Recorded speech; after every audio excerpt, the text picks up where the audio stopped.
Bonjour, petite vidéo, j'avais promis à Shaot de lui expliquer comment on pouvait utiliser la prise série de l'Atari ST, ou en l'occurrence ici du Falcon, pour envoyer des informations de débugage vers un PC.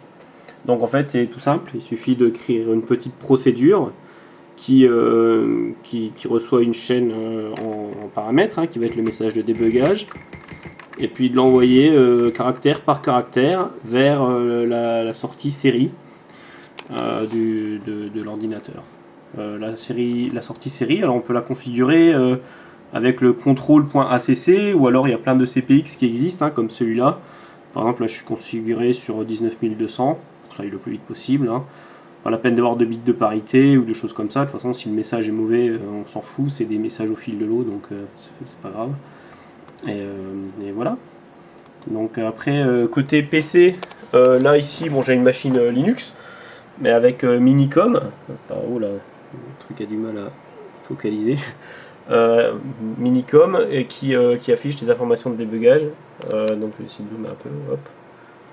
Donc voilà, là ça affiche les coordonnées de la souris. Je vais lancer mon programme GFA basique. Et voilà, quand je bouge la souris, là du coup j'ai les coordonnées de la souris qui bougent. Alors, la seule chose à faire, c'est vraiment d'avoir un câble nul modem qui est branché ici, par exemple, sur la sortie série du Falcon et qui arrive sur le PC. Moi, j'utilise un petit adaptateur. Bon, ça, c'est mon câble nul modem à gauche, et à droite, c'est la prise série qui rentre. Enfin, c'est un adaptateur USB qui rentre dans l'ordinateur. Et puis voilà, c'est tout simple. Ça fonctionne aussi parfaitement avec Windows, avec un logiciel genre TerraTerm qui est gratuit. Et puis voilà.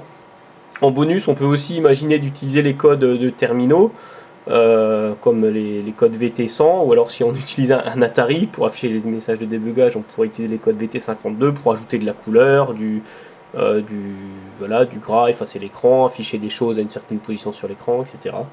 Mais voilà, moi dans mes développements, je trouve que cette technique fonctionne très bien, parce qu'elle permet de conserver l'écran du programme à débugger parfaitement clair. Et puis voilà.